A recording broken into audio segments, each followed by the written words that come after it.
साथियों, एक ऐसा भीषण हादसा हुआ है, आप सुनकर आपके पैरों तले ज़मीन निकल जाएगी। सब साथियों अपने घर से साथियों सभी जा रहे थे, ताला लगाकर परिवार जा रहा था तरन तारण।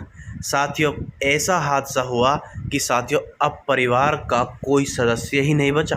जी हाँ साथियों, ये एक ऐसी खबर है जो आपके रोंगटे खड़े कर देगी। दोपहर के समय सड़क पर एक ऐसा दर्दनाक हादसा जिसमें साथियों परिवार में कोई बचा ही नहीं।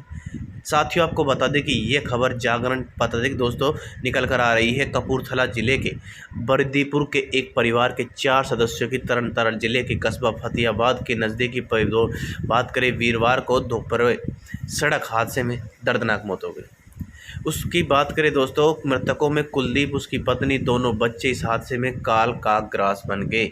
कुलदीप सुबह घर को ताला लगाकर परिवार समेत गया था, लेकिन अब घर का ताला खोलने के लिए घर का कोई भी सदस्य जीवित नहीं बचा कि घर आकर वापस ताला तो खोल सके। उक्त हादसे की खबर मिलते ही गांव बरदीपुर में शोक की लहर दौड़ गई। मरने वालों में 29 वर्षीय कुलदीप सिंह और 27 वर्षीय पत्नी कुलदीप वीर कौर व उनके 2 बच्चे, 5 वर्षीय बेटी शगुन और 4 वर्षीय बेटा अरमानदीप शामिल है। कुलदीप मेहनत मजदूरी करके अपने परिवार का पालन पोषण करता था। वीरवार को वो अपनी पत्नी के साथ दोनों बच्चों के साथ घर से निकले था, लेकिन उसे क्या पता कि उनमें से कोई भी घर वापस नहीं लौटेगा। कुलदीप के बुजुर्ग माता पिता अलग रहते थे। इस घटना का पता चलते ही कुलदीप का पिता मेहदीर और मां बीरों भी फतेहाबाद रवाना हो गए। अभी मृतकों का पोस्टमार्टम नहीं हुआ है और न ही शव गांव लाए गए हैं। हादसे के बाद गांव में सरपंच भूपिंदर सिंह का कहना है कि इस घटना से पूरा गांव अचंभित है। उन्होंने बताया है कि हंसता खेलता परिवार कुछ ही पलों में उजड़ गया। उन्होंने बताया कि एक ही मोटरसाइकिल पर सवार होकर चारों गए थे, जिनकी ट्रक के सामने आमने टक्कर हो गई। उनके साथ ही एक अन्य महिला रिश्तेदार भी थी। हादसा इतना ज़बरदस्त था कि मोटरसाइकिल चला रहे कुलदीप, उसकी पत्नी, 2 बच्चों की मौके पर मौत हो गई, जबकि दूसरी महिला को गंभीर चोट आई है। इस दर्दनाक हादसे में पूरा परिवार खत्म हो गया। हेलमेट नहीं पहनना था और रफ्तार भी तेज थी।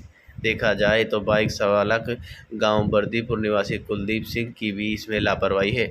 ये यातायात नियमों का उल्लंघन करते हुए एक ही वाहन पर इतने लोगों के साथ जा रहे थे। दूसरा, इनमें से किसी ने भी हेलमेट नहीं पहना था और बाइक की रफ्तार भी अधिक थी। साथियों, इस हिसाब से निवेदन है कि आप कहीं भी कैसे भी बाइक लेकर जाए तो प्लीज़ साथियों हेलमेट पहनकर ज़रूर निकलें। साथियों, कोई पता नहीं है, साथियों कोई ना खुदा ना करे कि ऐसा कोई हादसा हो जाए हमारे साथ, लेकिन साथियों बात करें आप अपनी सेफ्टी में जाएं, घर से बाहर सेफ्टी में निकलें हेलमेट लगाकर। साथियों, इस वक्त की सबसे बेहद बुरी खबर शेयर लाइक कीजिएगा। Thank you for watching. धन्यवाद।